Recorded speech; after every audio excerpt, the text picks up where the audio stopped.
R134 के standard shot लगा दिए। जब लीड को अपने वैक्यूम पंप से उतारा है तो इसके अंदर वैक्यूम था, अब इसके अंदर एयर चली गई है। अब एयर को निकालना लाजमी है, ये नहीं है कि आप गेज का वाल्व खोल दें। अब उधर आपने गेज मैनिफोल्ड इस्तेमाल किए, इधर सिंगल गेज इस्तेमाल किए, इसको कहते हैं लो प्रेशर गेज जी। हाई प्रेशर के लिए हाई प्रेशर गेज होगी, उसमें वैक्यूम रीडिंग नहीं होगी, सिंगल रीडिंग होगी। इसको लो प्रेशर को आप कंपाउंड गेज भी कहते हैं, क्योंकि इसके अंदर दो रीडिंग है, एक वैक्यूम दूसरी प्रेशर। अब यहाँ पर R134 का स्टैंडर्ड का वाल्व खोल दिया, यहाँ पर आपने पर्च मारा। पहले पर्च मारने के बाद आप इसके अंदर 10 या 20 PSI गैस चार्ज कर दी। गैस चार्ज कर दी, ये स्टैंड प्रेशर है, तमाम गैस कंप्रेसर में रुकी। अब कंप्रेसर को चलाएं, कंप्रेसर उस गैस को कंप्रेस कर देगा, क्योंकि कंप्रेसर दिल है।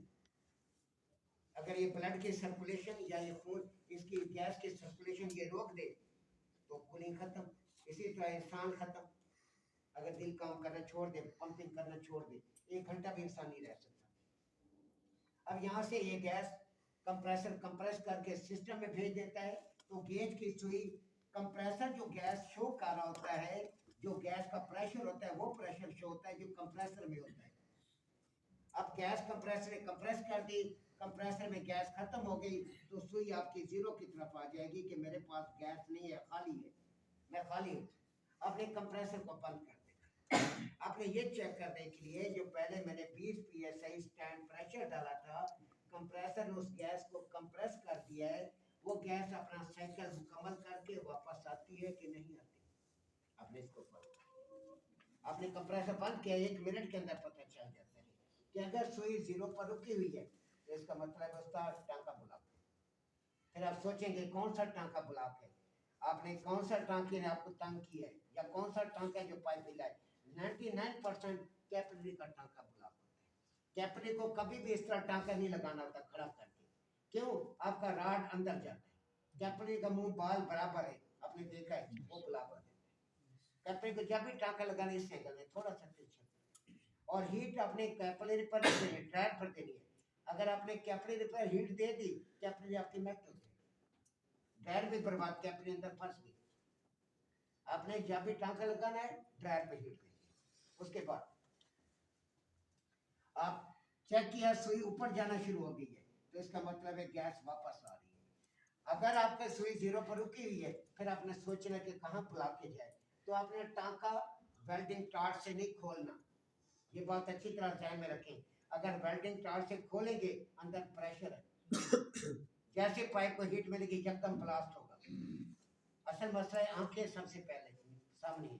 अगर आंखें नीचे होती ना फिर इतना डर नहीं होता था। आंखें सामने सबसे ज्यादा खतरा आंखों का होता है, आंखों को बचाना होता है कि जब वेल्डिंग काम हो ग्लासेस पहन के बैठे तो खुदा न खास्ता आंख के अंदर कोई चीज छोड़ा तो नहीं गया, तो आंख तो कुछ भी नहीं है। तो ये चीज आपने ख्याल रखनी है, ये चीजें अपने सेंस की बात है, लेकिन फिर भी आपको समझा देते हैं जहाँ भी प्रेशर रुका हुआ है या कहीं प्रेशर आपके यूनिट में गैस मौजूद है तो आप उस पर टांका नहीं लगा सकते। आपको जहन में होना चाहिए कि टांका में लगाऊंगा मेरा पाइप गर्म होगा और प्रेशर अंदर एकदम ब्लास्ट मारेगा, जोरदार धमाका होगा। दफ्तर है तो दफ्तर के अंदर नुकसान होगा, तो दूसरा आपकी भी खैर नहीं होगी। तो अपने सेंस है, इस वजह से डिप्लोमे कराए जाते हैं कि आपके पास खोपड़ी है, आपने साल का डिप्लोमा किया हुआ है, तो आपको इतना सेंस तो है प्रेशर की मौजूदगी में किसी भी सूरत में टांका नहीं लगाना होता। कोई कहे यार कुछ नहीं होता, हल्की सी लीकेज है, कि सर लगा दो, मैं पेशाब करके आता हूँ, वापसी आके देखो पड़ा है कि किधर पड़ा है, वो बात की बात है। आवाज ही आपको वॉशरूम में आ जाएगी। ऐसी जगह से खुद को स्लिप कर देते हैं, क्यों?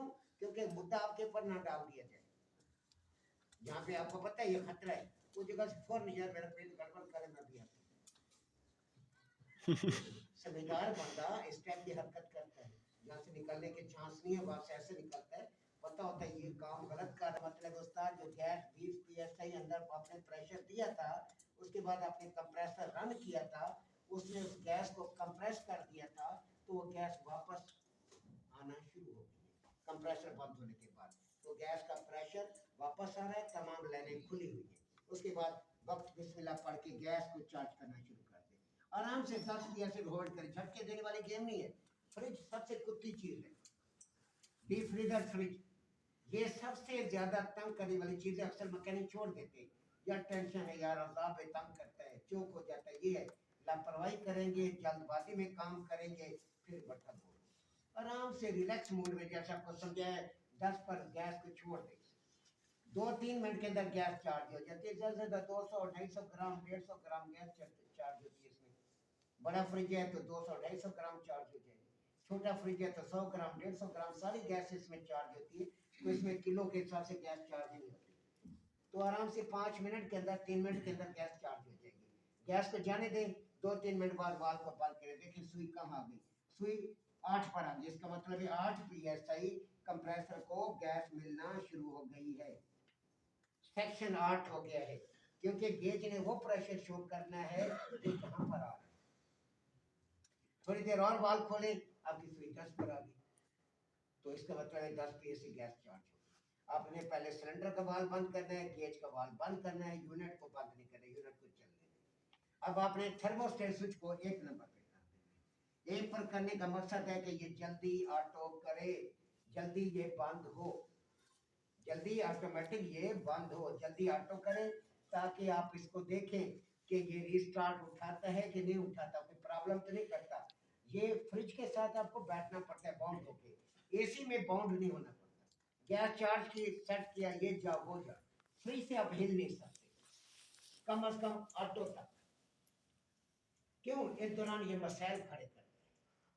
मसले अभी मैंने डिस्कस नहीं किए, सिंपल सिंपल समझा रहा हूँ। रिवीजन पे इसको हम जरा खेलते हैं, थोड़ा सा हम गहराई में जाते हैं। डायग्राम में अभी मैंने मिस किए हैं, ताकि थोड़ा सा आपका दिमाग टेक्निकल बन जाए, फिर थोड़ा मुश्किल हालात में ले जाए।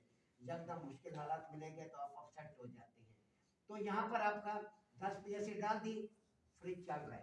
2 घंटे के बाद आप देखेंगे सुई 10 की बजाय 5 पर आ गई। तो परेशान नहीं होना, लीकेज नहीं होती, अंदर कूलिंग होगी है, फ्रीजिंग होगी है, सेक्शन कम हो जाए।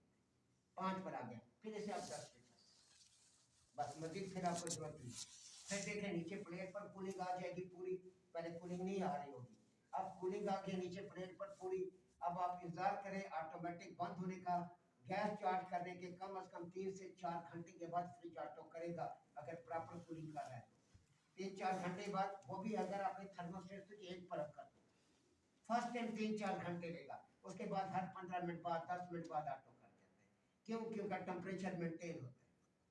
टेम्परेचर मेंटेन है, 10 मिनट 15 मिनट मुश्किल से फ्रिज चलता है, ज्यादा देर बंद रहता है। अगर दरवाजा फ्रिज का बार बार खोलेंगे बंद करेंगे, फिर ऑटो नहीं होता, फिर मसला खड़ा होता है। वो वहां पर होता है जहां पर समझदार लोग नहीं होते, कंसेप्ट क्लियर नहीं होता काम करने का। घर का क्या है, मेरे पास भी ऐसे ऐसा ही था इस्लामाबाद का, अभी पीछे 2 महीने में गया, तो कहते हैं सर जी बिल ही ज्यादा आते हैं। पानी रखे सिल्वर में, स्टील में नहीं, प्लास्टिक में नहीं, आपका डबल टाइम लगेगा, फिर बल्ब भी प्रॉपर नहीं जमती, क्योंकि इसमें से हरारत सही अब्जॉर्ब नहीं होती। सिल्वर के बर्तन में रखें, सुबह कोले में बर्फ जम जाए, आराम से कूलर में डाल, जिसमें पानी पीना है फ्रिज के दरवाजे को दे मार 4:30 को किस तरह मारा था, कोई लाके मार के बंद कर रहा होता है, अजीब और गरीब ड्रामा होता है। क्यों? उसके पल्ले से नहीं जा रहा। हम लोग घरों में जाता था, वही बोतल है, 7 अप मुंह पे रख रहे हैं, मेहमान आ रहे हैं, वही बोतल उसको दे रहे हैं। दिल्ली नहीं करता, किसी घर में बोतल पीना तो बहुत बड़ा मसला होता है। नंबर 1 तो ड्रिंक पीना ही नहीं चाहिए, डेंजरस है, हद से ज्यादा डेंजरस। स्टार्ट हो गया, एक बंद हो गया, उसके बाद अगर चार्जिंग पिन वहां लगा है, लीड को उतारे, पिन वहां लगा। अगर आपने इसको पंच मारा है, तो आगे ट्यूब कटर से ट्यूब को काट के डाल दें। अभी इसकी डिस्कस खत्म नहीं हुई है, टॉपिक कैसे करेंगे। आपने फ्रिज तैयार कर दिया, तैयार किया तो कुछ देर बाद क्या रिजल्ट आता है, आपकी सुई जो है वो नीचे चली जाती है, सुई जो है 0 से नीचे चली गई।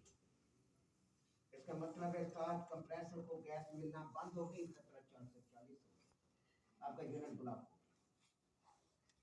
कौन सा ब्लॉकेज होगी, साफ जरा आपने कंडेंसर को वॉश किया, ब्लॉकेज हुई है, आपका यूनिट चोक हो गया है, नमी चोक हो गया। फ्रिज को जैसे सुई 0 से नीचे जाते हैं फौरन हम बंद करते हैं, क्योंकि खाली कंप्रेसर चलेगा आपका वाल्व खराब हो जाएगा, वाल्व टेढ़े हो जाएंगे, गर्म होगा। हम इसे क्या करते हैं, फौरन बंद कर देते हैं।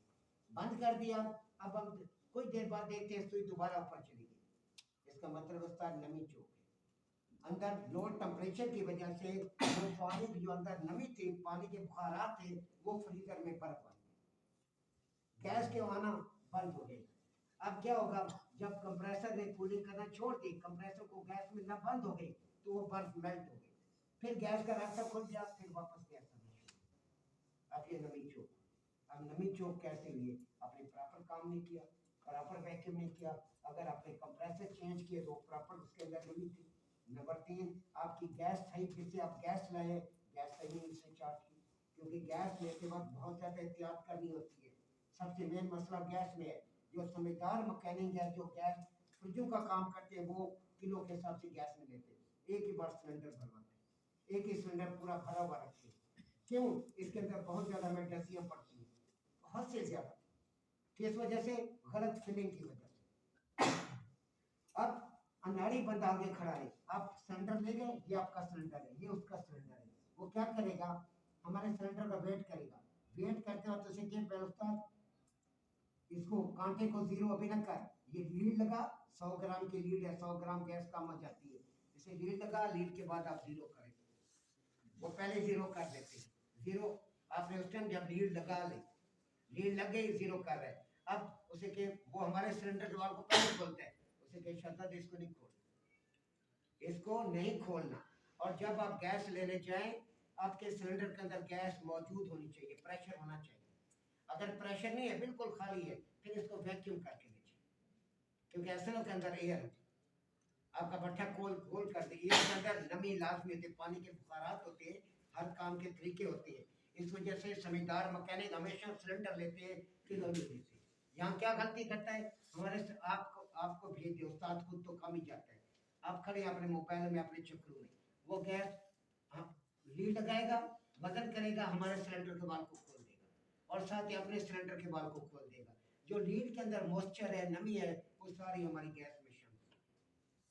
मतलब जहाँ भी चार्ज करोगे, नहीं, एक बार गैस चार्ज कर दी, चौक हो गया, फिर दोबारा चार्ज की, फिर चौक हो गया, क्योंकि चौक होने पे मसला थोड़ा तो नहीं होता, ड्राइव चेंज हो जाता है, 200 का ये टीका लग जाता है, गैस बर्बाद होगी, वो गैस किसी काम की नहीं है, क्योंकि नमी है उसके अंदर, वो ज़ाया होगी, फिर दोबारा चार्ज की, फिर ज़ाया, फिर ड्राइव चेंज।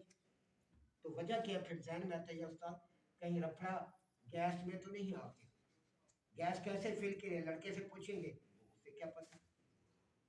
तो इस वजह से समझदार बंदा क्या करता है, उसे क्या उस्ताद अपने सिलेंडर का वाल्व खोल, मेरे का नहीं खोल, यहाँ जब मैं जाता हूँ मैं खुद ही ये काम कराता हूँ उसे, इधर पहले पर्च मार, वो भी देख रहा था ये कौन आ गया, क्योंकि कोई नहीं देख रहा होता, वो तो बस मंडी जाओ जिस तरह भी है, क्योंकि उस्ताद तो नहीं आते, उस्ताद हैं तो देखे ना, इधर पर्च मार, फिर इधर गैस मुंतकिल कर। और सिलेंडर में गैस का प्रेशर होना चाहिए, ताकि जब हमारे सिलेंडर का वाल्व खोले तो इसमें से एयर नहीं होनी चाहिए, अब इसमें से गैस हो ताकि बाहर निकले, और या वैक्यूम हो, खला हो, अंदर एयर नाम की चीज ना हो। और जब भी अपने fridge, deep freezer, water cooler की गैस लेनी है, ये तैयार करनी है। एसी में मसला नहीं है। एसी में क्यों नहीं मसला आता? क्योंकि वहां पर टेम्परेचर, यहाँ पर मसला ये वहां खड़ा होता है जब आपका टेम्परेचर 0 डिग्री सेंटीग्रेड या 25 डिग्री फ़ारेनहाइट से नीचे हो, ये नुक्ता इंजमाद है, ये फ्रीजिंग पॉइंट है, यहाँ पर पानी के बुखारात के जम जाने का 100% अंदेशा है। एसी के अंदर टेम्परेचर आपका 0 डिग्री होता ही नहीं, वहाँ तो कम अज कम आपका जो टेम्परेचर चाह रहा होगा 12-14 डिग्री सेंटीग्रेड चाह रहा होता है, या 40-45 डिग्री फ़ारेनहाइट चाह रहा होता है, नमी के जमने की चांस ही नहीं। वहाँ एहतियात हम नहीं करते, लेकिन फ्रिज के टाइम बहुत एहतियात है। कोशिश सबसे बेहतर एक बार ही करें, सिलेंडर लेके रखें, क्योंकि 1 किलो गैस जो आपकी 2200 उसकी मिलती है, अब इसे कम अज कम 32,000 रुपये कमाते हैं। 1 किलो से आराम से 4 फ्रिज होते हैं। अगर एक फ्रिज चोक होना शुरू हो गया तो 1 किलो तो एक ही में बढ़ जाएगी, बल्कि इससे भी ज़्यादा चली जाएगी। आपको क्या फायदा काम करने से? मेहनत करने का कोई फायदा नहीं। तब मज़ा तब है जब 1 किलो के अंदर आप 4, 5, 6 फ्रिज करें, क्योंकि बाद वक़्त अल्लाह ताला की देन ऐसी होती है, छोटे फ्रिज आ जाते हैं जिसमें 100 ग्राम 150 ग्राम गैस डलती है, मजदूरी तो अपनी जगह। तो ये हमें फ़ायदे होते हैं गैस चार्जिंग के। ये बस इतना डिस्कस बहुत है, फिर इसको मैंने आपको बता दिया चोक अब इसके तोड़ेंगे कैसे। अब चोक हो गया, सुई जीरो चली गई। सबसे पहले अब आपने क्या करना है, अब यहाँ इसे समझे, ये लाइन आपने यहाँ से खोल देनी, ये लाइन यहाँ से खोलनी है, ना ड्रायर चेंज करना है ना कुछ करना है। अब आप यहाँ पे सिलेंडर R22 का लगा लेंगे या 410 का लगा दें, कोई मसला नहीं है। आपने प्रेशर 5 psi से ज्यादा नहीं करना। क्यों नहीं करना? क्योंकि ये सिलेंडर आर 134 का है कंप्रेसर, आप इसमें अंदर आर 22 या 410 डालें, हाई प्रेशर गैस। अब आप क्या करें, गैस को 5 पे खोल दें और इधर हाथ रख दें सेक्शन पर। क्यों? कंप्रेसर अपने चला देना ताकि हवा अंदर ना खींचे, हवा अंदर ना खींचे। अब इधर आप प्रेशर रोकेंगे, प्रेशर आएगा कंडेंसर में जाएगा, ड्रायर में आएगा, रेफ्रिजरेटर कंट्रोल में आएगा, वेपरेटर में आएगा, नमी को उखाड़ता हुआ आएगा। 5 बार 6 बार इस तरह करें, 7 बार 8 बार, ताकि कंप्रेसर के अंदर भी अगर कोई नमी है वो भी बाहर आ जाए। उसके बाद कंप्रेसर को बंद करें, गैस का वाल्व खुला रहने दें हल्का सा, कंप्रेसर बंद। अब जब अगर कंप्रेसर चलता हुआ छोड़ा, आपने गैस के वाल्व को बंद कर दिया, कंप्रेसर चल रहा है, जैसे हाथ को उठाएंगे अंदर नमी चली जाएगी।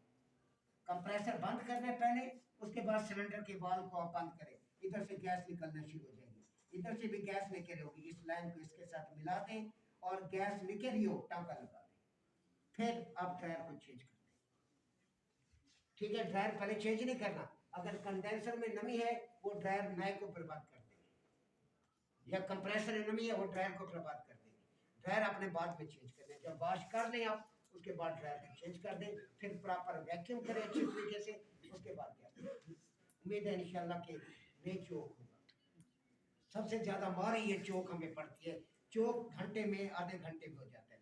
बात वक्त ऐसा फ्रिज होता है, लड़की खड़ी फ्रिज बेहतर आपने गैस चार्ज कर दी, बड़ा अजीबो गरीब फॉल्ट आता है, इसने मुझे डिस्को डांस कराया। एक वो फॉल्ट के फ्रिज के अंदर प्रॉब्लम आती है कि आपका फ्रिज ऊपर बेहतरीन कूलिंग करता है, नीचे कूलिंग कम करता है।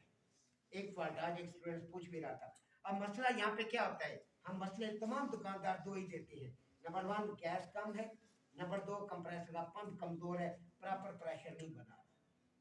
अब उसमें एक और इश्यू आता है, जहां पर नीचे कूलिंग कम आ जाए, ऊपर कूलिंग फुल कर रहा है, तो थर्मोस्टेट स्विच का फॉल्ट आता है, उसका सेंसर सेंसिटिव हो जाता है, हल्की कूलिंग पर सेंस कर देता है, कंप्रेसर को बंद कर देता है। एक मसला ये होता है। दूसरा मसला आपके पास ये आ जाता है कि आपका फ्रिज बेहतरीन तैयार के दुकान से A1 कूलिंग 2 दिन चेक किया, आप कस्टमर को दे देते हैं, कस्टमर 3-4 दिन बाद वापस आ जाते हैं, जी वो तो कूलिंग छोड़ दी। चलो चेक करते हैं, दुकान पे ले आते हैं, दोबारा उसको लाइन तोड़ते हैं तो गैस